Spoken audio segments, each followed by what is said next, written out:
अंतर्राष्ट्रीय योग दिवस के अभ्यास सत्र में आप सभी का बहुत बहुत स्वागत।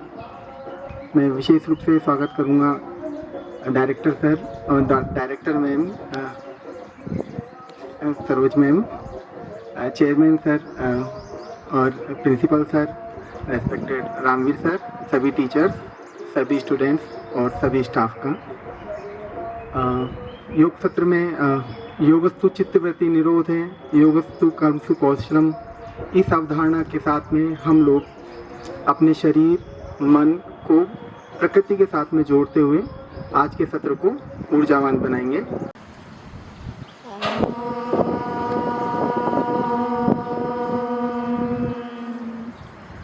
संगच्छध्वं संवदध्वं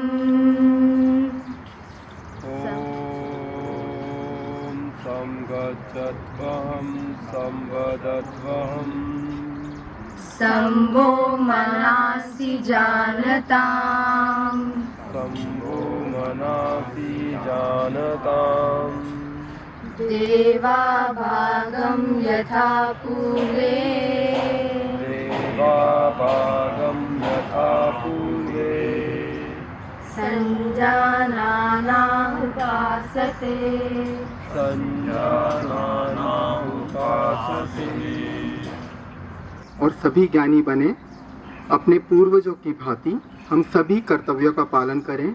इसी प्रार्थना के साथ में आदि योग गुरु शिव भगवान और पतंजलि योग सूत्र के द्वारा दिए गए इस पूरे के पूरे योग सत्र को हम लोग शुरू करते हैं। सबसे पहले हम लोग शुरू करेंगे शीतलीकरण क्रिया को। शीतलीकरण क्रिया अपने सूक्ष्म अंग और प्रत्यंगों में रक्त संचरण को अच्छे से संवहन करता है, शिथिल बनाता है शरीर को और आगे आसन क्रियाओं के लिए शरीर को तैयार करता है। पैरों के बीच में 2 इंच का गैप बनाएंगे और हाथों को कमर पर कोहनी मोड़ते हुए रखेंगे। सबसे पहले हम लोग शुरू करेंगे ग्रीवा चालन को। ग्रीवा चालन में सर को आगे झुकाते हुए श्वास को धीरे धीरे छोड़ते हुए अपनी चिन को अपने सीने से लगाएंगे। श्वास को पुनः भरते हुए सामान्य स्थिति में लौटेंगे। पुनः श्वास को भरते हुए पीछे की ओर लेके जाएंगे। वापस श्वास को छोड़ते हुए सामान्य स्थिति क्रम को हम लोग वापस एक बार रिपीट करेंगे। सबसे पहले श्वास को छोड़ते हुए आगे की ओर गर्दन को झुकाएंगे। श्वास को भरते हुए पीछे की ओर लेके जाएंगे। श्वास को पुनः छोड़ते हुए सामान्य स्थिति में लौटेंगे। शरीर को रिलैक्स करेंगे। पुनः आपकी गर्दन को बाईं ओर झुकाते हुए बाएं कंधे की तरफ ले जाने का प्रयास करें और दाई दिशा में मांसपेशियों में खिंचाव को महसूस करें और श्वास को पुनः भरते हुए सामान्य स्थिति में लौटें। इसी क्रम को हम लोग एक बार वापस रिपीट करेंगे। पुनः अपन दाईं ओर की तरफ आपकी गर्दन को घुमाएंगे और श्वास को भरते हुए पुनः सामान्य स्थिति में लौटेंगे। पुनः आपकी गर्दन को बाईं ओर की तरफ आप लेके जाएंगे श्वास छोड़ते हुए। श्वास भरते हुए पुनः आप सामान्य स्थिति में लौटेंगे। मैं पीछे की तरफ श्वास को भरते हुए घुमाएंगे और पुनः वापस श्वास को छोड़ते हुए सामान्य स्थिति में लौटेंगे। इसी का एक और क्रम हम लोग वापस शुरू करेंगे। पुनः श्वास को छोड़ते हुए नीचे की तरफ गर्दन घुमाते हुए और पुनः वापस सर को ऊपर की तरफ श्वास को लेते हुए सामान्य स्थिति में लौटेंगे। अब हम लोग इसी को वापस एंटी क्लॉकवाइज करेंगे जिससे कि हमारा समय स्थिति में वापस पुनः लौट पाए। 2 बार इसी क्रम को वापस करेंगे। श्वास को छोड़ते हुए लौटेंगे। रिलैक्स करें, श्वास को छोड़ते हुए सामान्य स्थिति में लौटेंगे। श्वास को छोड़ते हुए लेके आएंगे।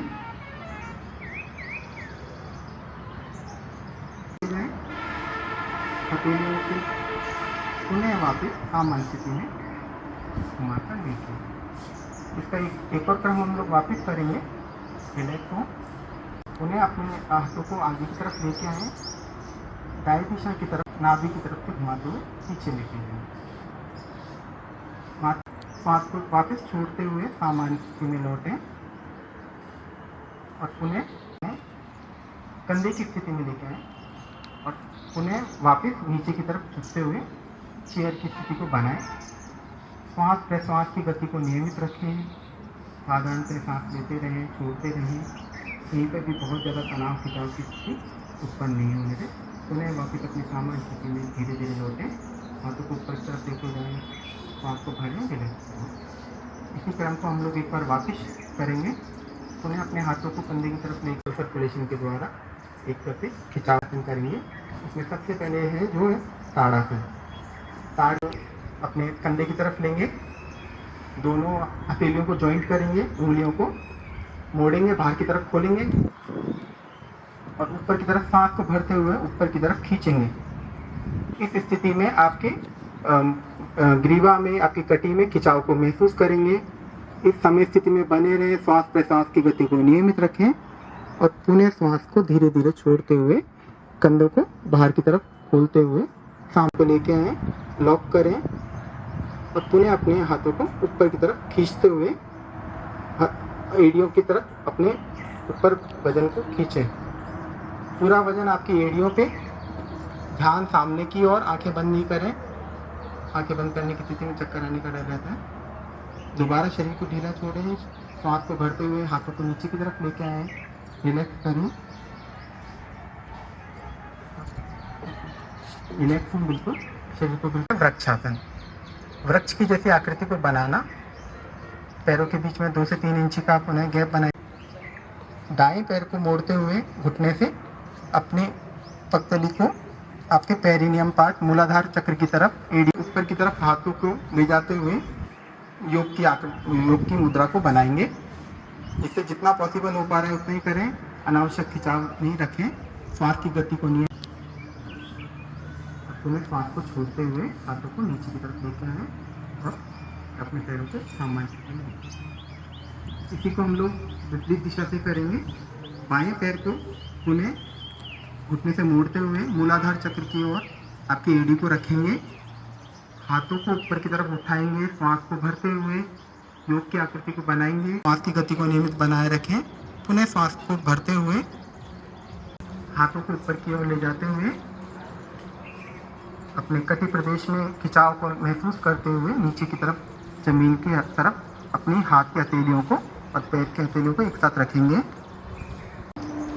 शरीर को पुनः ढीला छोड़ेंगे, स्थिति को दोबारा दोहराएंगे। हाथों को कमर की तरफ रखें, नितंबों से उंगलियों की दिशा नीचे की ओर और पुनः गर्दन में सांस भरते हुए पीछे की ओर शरीर को खींचें।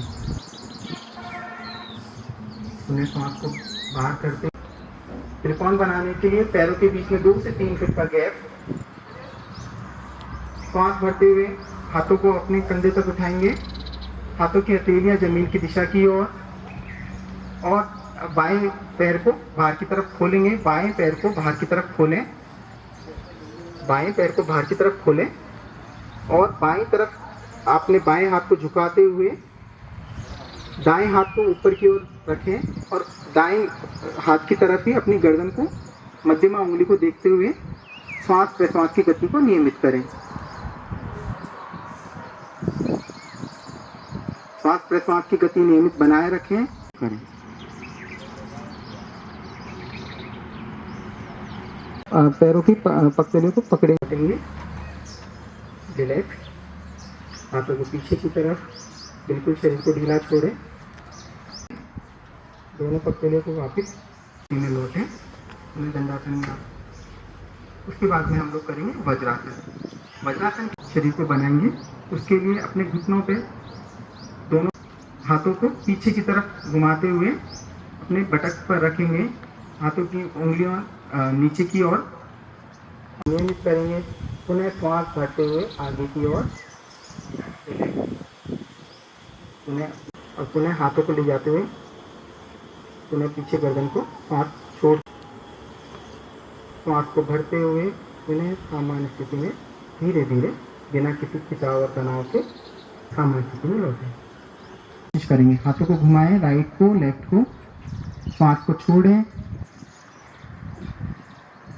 सांस की गति को नियमित करें, सांस लेते रहें, छोड़ते रहें। सांस को वापस भरते हुए सामान्य स्थिति में धीरे धीरे लौटने का प्रयास करें।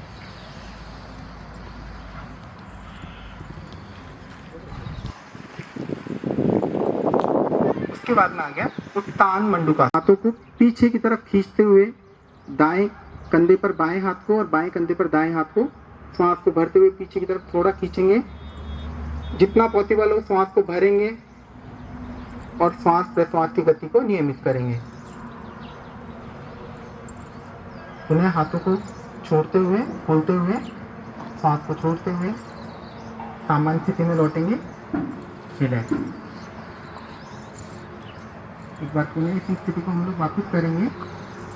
दोनों घुटनों के बीच में गैप, हाथों को बाएं कंधे पर दाएं हाथ को, दाएं कंधे पर बाएं हाथ को मोड़ते हुए सांस को पूर्ण रूप से भरें, छाती में खिंचाव को महसूस।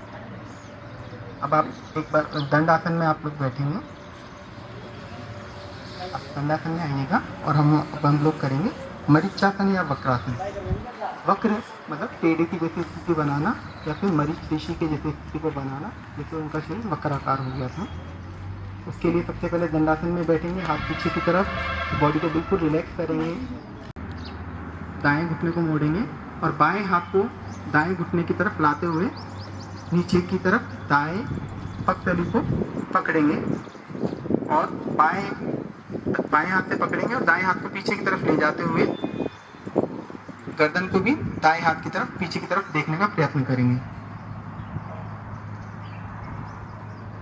सांस प्रश्वास की गति नियमित, शरीर को हाथ को पुनः खोलते हुए सामान्य स्थिति में लौटने की कोशिश करें।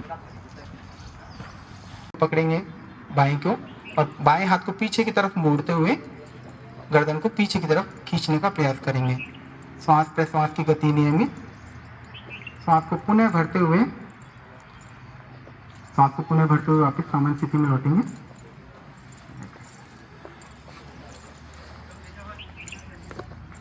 उसके बाद में हम लोग करेंगे लेट कर किए जाने वाले आसन।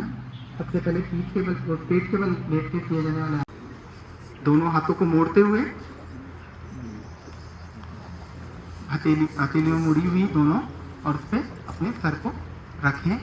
दोनों पैर आपस में 1 से 1.5 फुट की गैप में रखे हुए, पगतलियां बाहर की तरफ खुली हुई और आपकी गर्दन सामान्य स्थिति में या फिर किसी एक दक्षिण दिशा में या वाम दिशा में घूमी हुई। श्वास प्रश्वास की गति नियमित करें।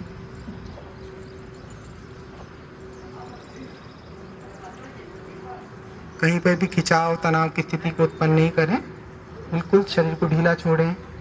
मकर आसन, मकर की जैसी स्थिति, जहाँ पर भी अभी तक आपको खिंचाव तनाव स्थिति उत्पन्न हुई है उसको दूर करने की कोशिश करें।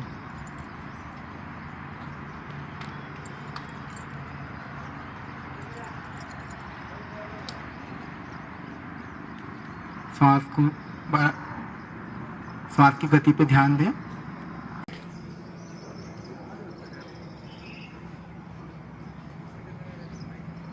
रिलैक्स रहें। उसके बाद में हम लोग करेंगे भुजंगासन।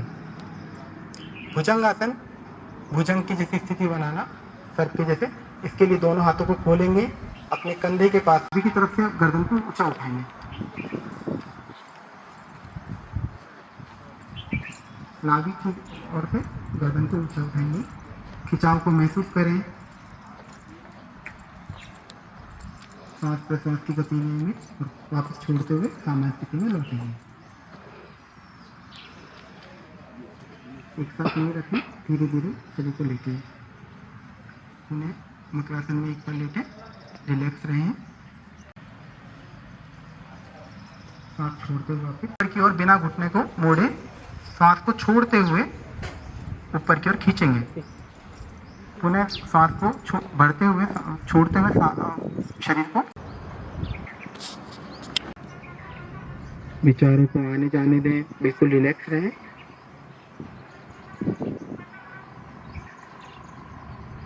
सेतु बंधासन, सेतु के समान की स्थिति शरीर की बनाना।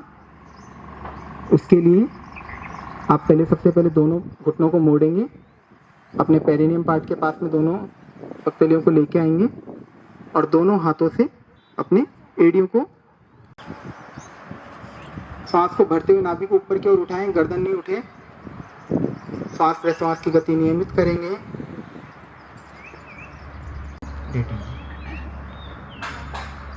हाथ आसमान की ओर, चेहरे पर किसी भी तरह का खिंचाव तनाव नहीं, सांस की गति नियमित।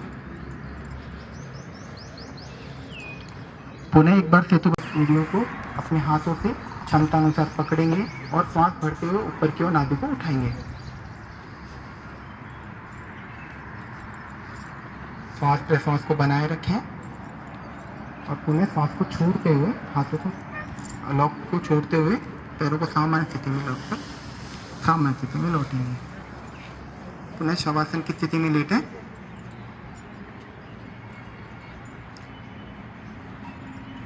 पैरों को खोलकर रखें। पैरों को 1 से 1.5 फीट खोल के रखें, बिल्कुल रिलैक्स। एक साथ नहीं पटकेंगे, धीरे धीरे रिलैक्स छोड़ेंगे, रिलैक्स।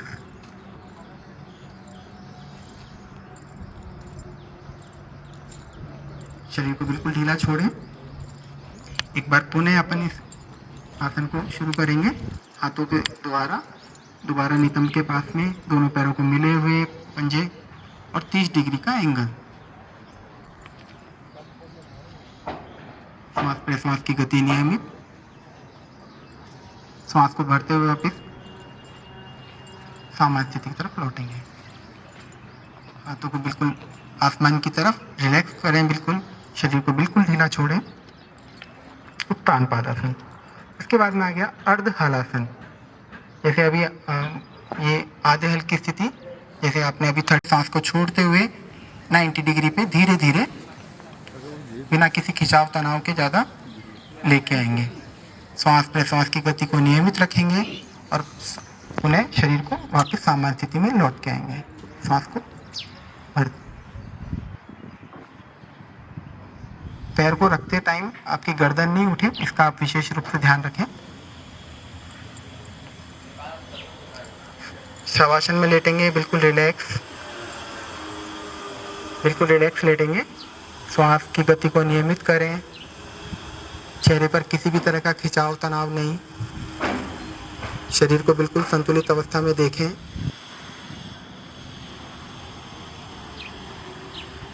बार पुनः अर्ध हलासन की स्थिति को वापस बनाएंगे।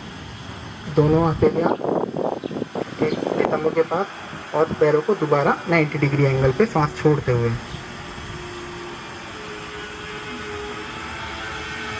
रिलैक्स करेंगे।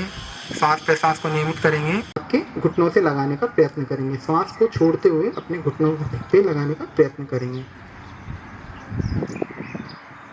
श्वास की गति नियमित, रिलैक्स करें। धीरे धीरे श्वास को भरते हुए वापस आपके हाथों को छोड़ें, सामान्य स्थिति में लौटें। शरीर को बिल्कुल वापस ढीला छोड़ेंगे शवासन की स्थिति में। पुनः एक और चक्र करेंगे इसका। पुनः आपके दोनों हाथों को दोनों घुटनों को मोड़ते हुए गर्दन को सांस छोड़ते हुए लगाएंगे। आराम से सिर्फ श्वास को बाहर की तरफ छोड़ें। एक 20 आवृत्ति का एक चक्र पूर्ण करेंगे। सिर्फ श्वास को बाहर निकालने के लिए कोशिश करें। श्वास विचारों को आने जाने दें, रिलैक्स में।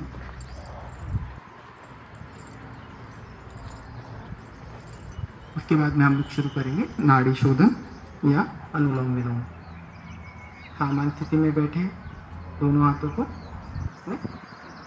योग मुद्रा में रखें और अपने दाएं हाथ से अपनी तर्जनी और मध्यमा उंगली को मोड़ते हुए और अपनी अनिष्ठिका और कनिष्ठिका और अंगूठे से आपके दाएं नोस्ट्रिल को बंद करें। बाएं नोस्ट्रिल को आपकी अनामिका और कनिष्ठिका से बंद करें और अंगूठे को छोड़ते हुए दाएं नोस्ट्रिल से श्वास को भरें। उंगली को छोड़ते हुए श्वास को बाहर की तरफ निकालें। अब बाएं नोस्ट्रिल से पुनः वापस श्वास को भरेंगे और दाएं नोस्ट्रिल से उसको अंगूठे को हटाते हुए वापस श्वास को बाहर छोड़ेंगे। इसके आपको 5 आवृत्ति करनी है। शुरू करें।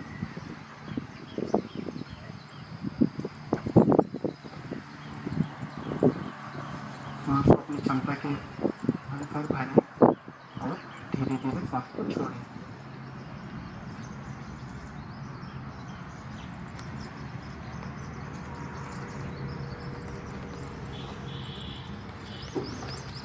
श्वसन क्रिया मंद, नियमित और नियंत्रित रखें।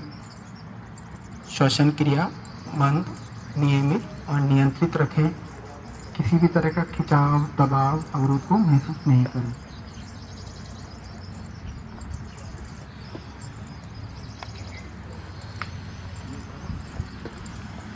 सामान्य स्थिति में लौटेंगे। रिलैक्स, जल्दी सांस भरेंगे और शरीर को बिल्कुल रिलैक्स छोड़ेंगे। श्वास प्रश्वास की गति नियमित करें, बिल्कुल शरीर को ढीला छोड़ें।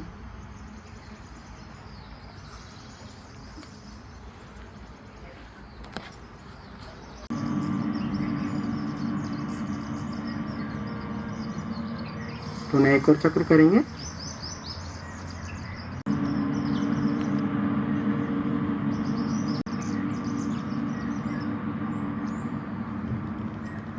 तो एक और चक्र।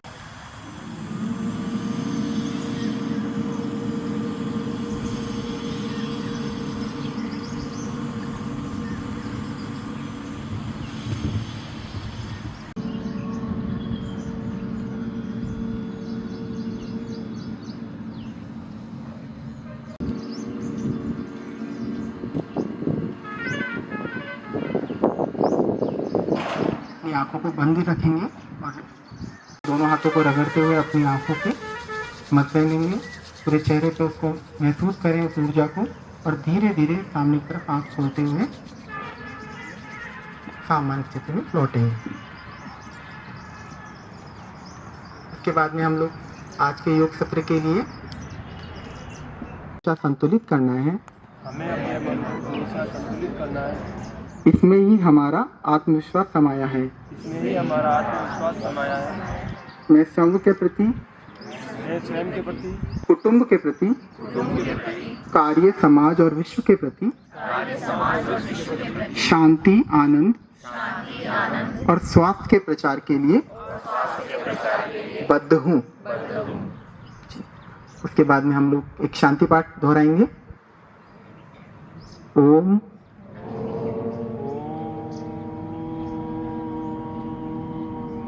सर्वे भवन्तु सुखिनः, सर्वे सन्तु निरामयाः, सर्वे भद्राणि पश्यन्तु, मा कश्चित् दुःखभाग् भवेत्, कश्चित् दुःखभाग् भवेत्।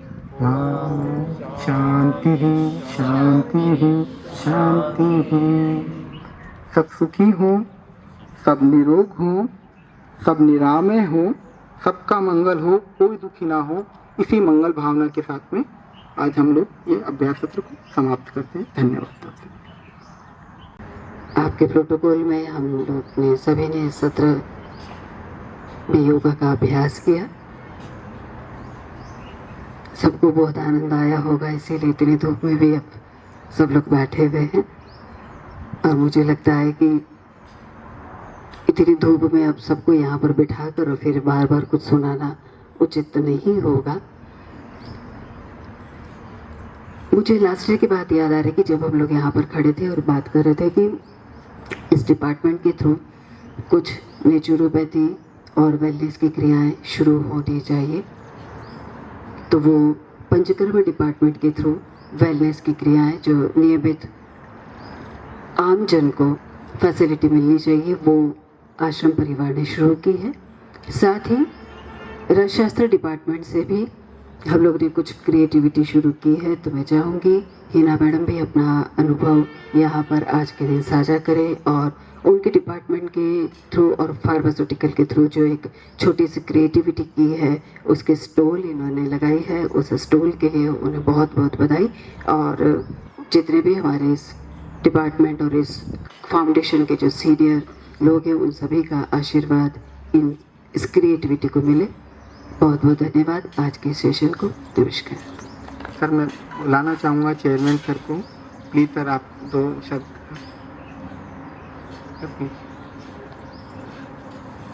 Coordinator of this program Himanshu ji, आज 10वां योग दिवस हम यहाँ पर मना रहे हैं।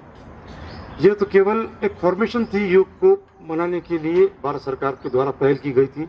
योग हम कई सदियों से और वर्षों से मनाते हुए आ रहे हैं।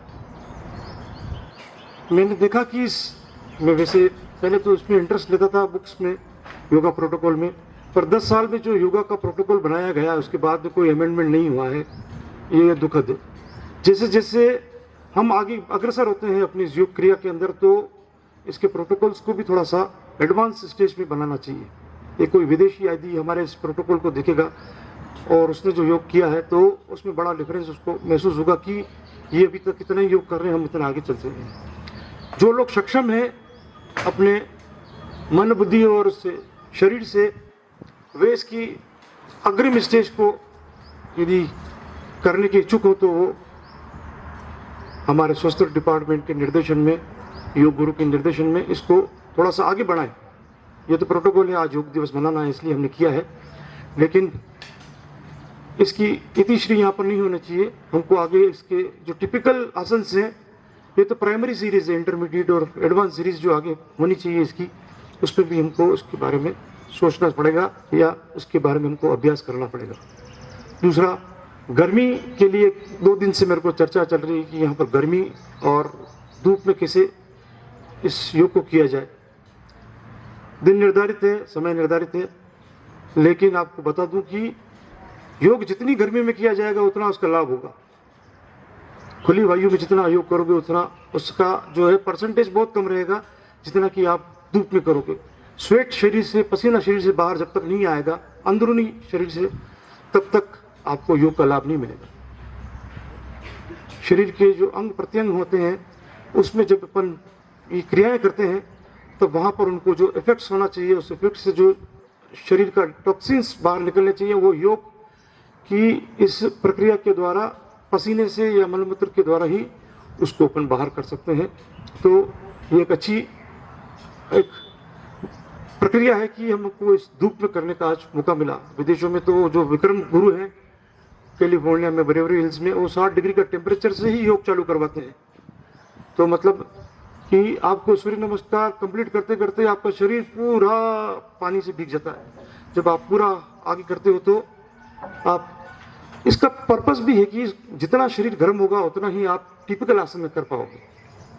When your body boils, you are able to perform the further typical asanas. शरीर के गर्म होने के साथ में अपना ब्लड भी बॉयल होता है शरीर के अंदर। एक सामान्य स्थिति में तो अपन जो कार्य करते हैं तो अपना शरीर के अंदर इतना ब्लड बॉयल नहीं होता है जितना हम इस योग की क्रियाओं में करते हैं। उस ब्लड की बॉइलिंग होने से भी हमारा ब्लड का प्यूरिफिकेशन और कई जो बीमारियां हैं उसको वास्तविक रूप में लाभ मिलता है। इसका पर्पस यही है योग करने का, जो शुरू से इन्होंने पतंजलि योग सूत्र में लिखा हुआ है या दूसरे जो आदि संहिता जो भगवान शिव द्वारा लिखी गई है, जिनका भगवान ने पूरा विस्तृत रूप से वर्णन किया है, तो हमको उसके बारे में भी थोड़ा सा ज्ञान लेना चाहिए। हम आयुर्वेद के विद्यार्थी हैं। आप सभी ने इसको पार्टिसिपेट किया, बहुत बहुत धन्यवाद। जो पीछे बैक बेंचर्स खड़े हैं, दांत निकाल रहे हैं, they are not suppose to be stand here in the field of this yoga, है ना। They can go in the class और they can go at home. जब आप इस प्रक्रिया में करते हो तो आप हंसना नहीं चाहिए, आपको सिंसियर रहना चाहिए कि दूसरे लोग कर रहे हैं तो उनको मोटिवेट करना चाहिए। और आप सभी ने इसमें बड़ा हर्षोल्लास के साथ 3-4 दिन 5 दिन से जो ये मेहनत की है, संजय सर के और हिमांशु सर के और योग गुरु जी के निर्देशन में, आप सभी को बहुत बहुत बधाई, धन्यवाद। और आगे भी इस कार्यक्रम को निरंतर जारी रखें, मेरी सी भावना है। Thank you so much. Thank you sir आपके इतने काइंड वर्ड्स के लिए। मैं बुलाना चाहूँगा प्रिंसिपल सर को। प्लीज सर आप 2 शब्द। श्रम परिवार के चेयरमैन डॉक्टर खत्री जी, डायरेक्टर सरोज मैडम, मेरे साथी सीनियर प्रोफेसर डॉक्टर रामवीर जी, मेरे सभी साथी फैकल्टी मेंबर्स, स्टूडेंट्स, 10वें योग दिवस के उपलक्ष्य में हम यहाँ पर योग प्रोटोकॉल को संपूर्ण करने के लिए यहाँ पर एकत्रित हुए। आपने समय निकाला, आप यहाँ उपस्थित हुए, मनोयोग से आपने इस योग प्रोटोकॉल को पूरा किया, इसके लिए आपका बहुत बहुत साधुवाद है। जिस समय ये योग प्रोटोकॉल शुरू किया था, एक जन सामान्य को जोड़ने की दृष्टि से कम और सुलभ सरल आसन के द्वारा हम जन सामान्य को जोड़ें, इस तरह का एक दृष्टिकोण रख करके शायद ये प्रोटोकॉल बनाया था। हमारे जितने भी योग इंस्ट्रक्टर्स हैं, योग टीचर्स हैं, वो इनसे और कहीं आगे बहुत जानते हैं। मैं स्वास्थ्य विभाग डिपार्टमेंट के डॉक्टर हिमांशु जी से और उनकी टीम से ये अनुरोध करूंगा कि अपने स्टूडेंट्स को इन प्रोटोकॉल के अलावा दूसरे और जितने भी आसन हैं उनकी भी प्रैक्टिस करवाएं, जिससे वो जहाँ भी ये बैठेंगे, जिस चिकित्सालय में जाएंगे, तो वहाँ अपने पेशेंट को या दूसरे और समाज के लोगों को जोड़ करके इनसे अलग और नए नए आसन जो उनके लिए उपयोगी है, जो शरीर की क्षमता के अनुसार किए जा सकते हैं, करेंगे और इसी से इसका प्रचार प्रसार होगा। ये न्यूनतम मापदंड है, न्यूनतम मापदंड हमारा अधिकतम नहीं हो सकता। तो अधिकतम के लिए इस न्यूनतम के सहारे चल करके और हम आगे बढ़ेंगे, डेफिनेटली बढ़ेंगे। और आज इस खुले वातावरण में और मंद मंद सूर्य रश्मि की किरणों में यहाँ पर हम सब ने इसका आनंद लिया। ये मौका बहुत कम मिलता है कि हम इस तरह की धूप में बैठ कर के कुछ देर यहाँ पर अपना शरीर को और गतिशील करें। विटामिन डी की डेफिशिएंसी आज के समय में बहुत लोगों में हो रही है, क्योंकि धूप में नहीं रहते, धूप में जाते नहीं हैं। और अगर हम इसी तरह से अपनी प्रवृत्ति को एक 15 मिनट के लिए, आधा घंटे के लिए, 1 घंटे के लिए धूप में बैठने की डालें, तो जो डेफिशिएंसी आजकल हमें मिल रही है, वो डेफिशिएंसी हम समाज से दूर नहीं कर पाएंगे। ये मैसेज हम लोगों को इस बात के लिए जरूर दें कि धूप उतनी ही आवश्यक है जितना आपका एसी में बैठना भी आवश्यक है। योग के बारे में जो बताया गया है कि योग चित्तवृत्ति निरोध है, योग कर्म कौशलम, तो हमारा जो पर्पस है यहाँ पर अपने कौशल को, स्किल को डेवलप करना है। जिस विधा में आप हैं, अध्ययन कर रहे हैं, अपने स्किल को इतना डेवलप करें कि आप उसके एक सुपर कमांड जिसको आपके पास होना चाहिए, और अपने आप में कंप्लीट परफेक्ट आयुर्वेदिक डॉक्टर के रूप में, चिकित्सक के रूप में, एक विशेषज्ञ के रूप में आप अपने आप को समाज को प्रस्तुत कर सकें। भगवत गीता में तो भगवान कृष्ण ने और भी योग बता दिए हैं कि भक्ति योग भी है, ज्ञान योग भी है, कर्म योग भी है।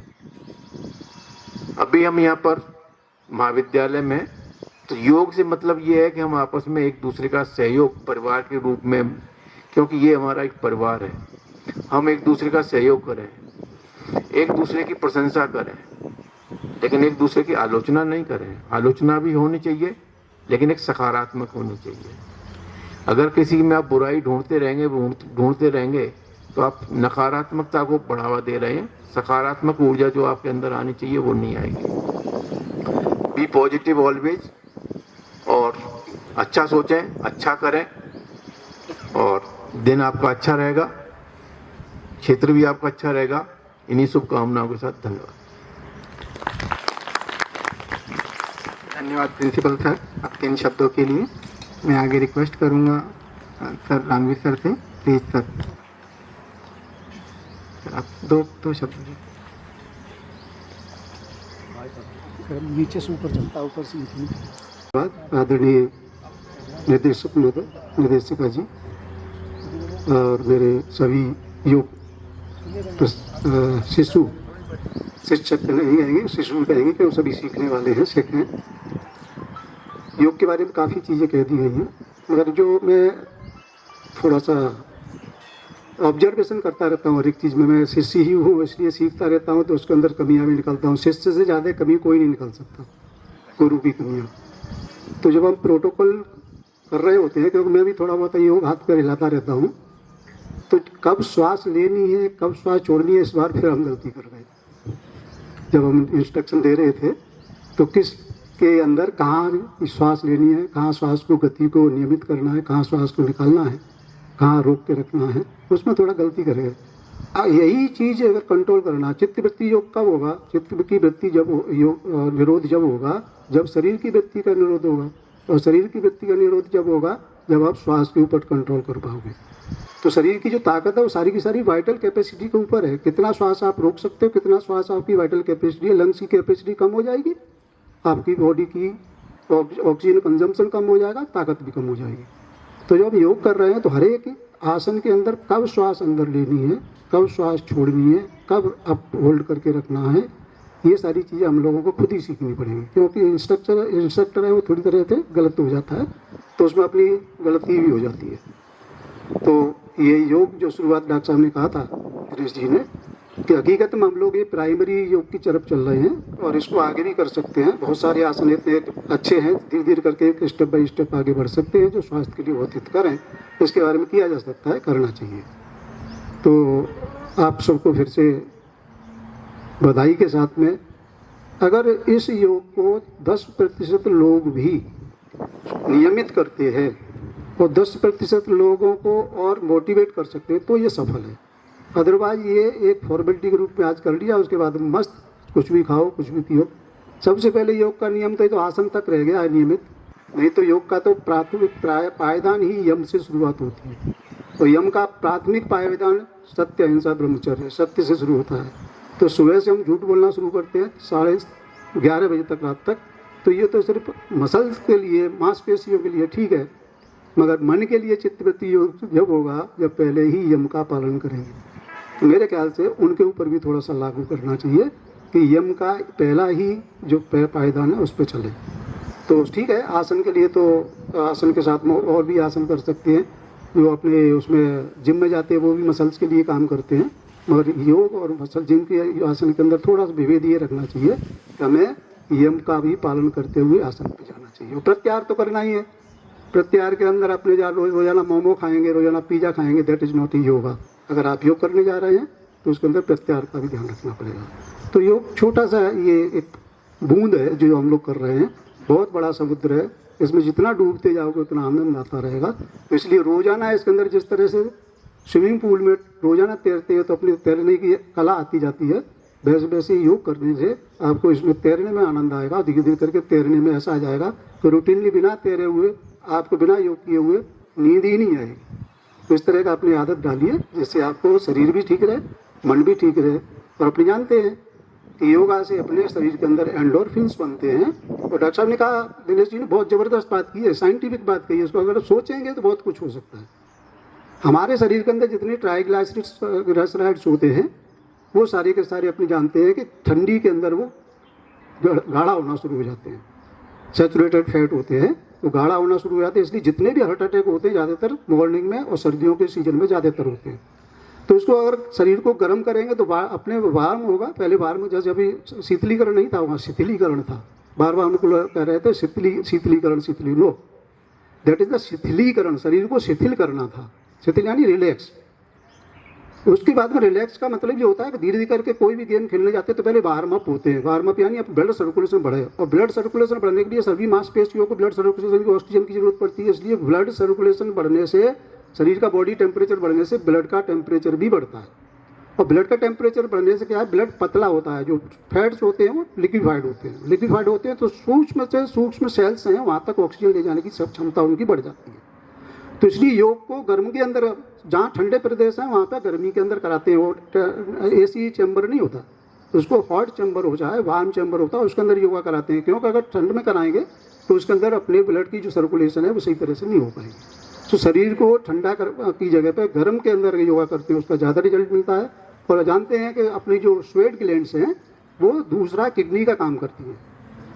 किडनी जो काम करती है वही स्वेट ग्लैंड्स करती है। स्वेट का और यूरिन का दोनों का कंपोजिशन लगभग एक जैसा होता है।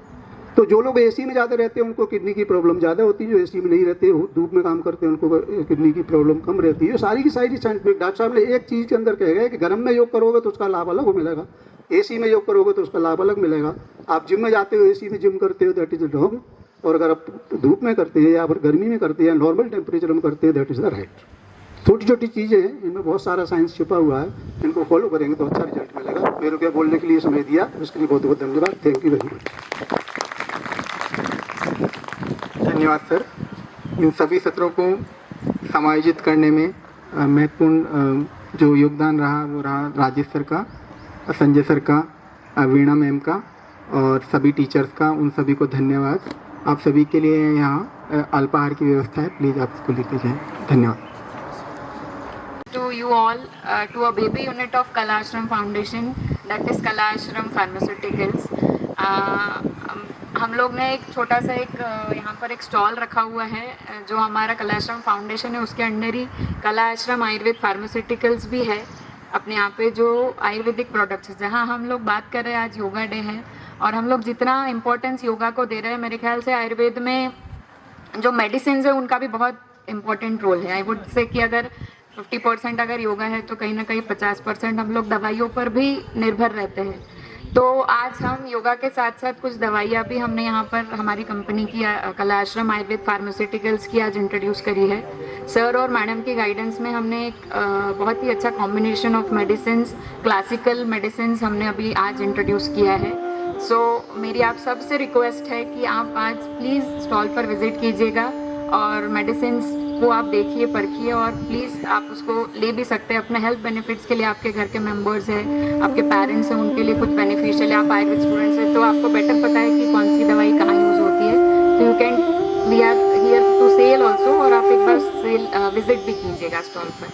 So thank you.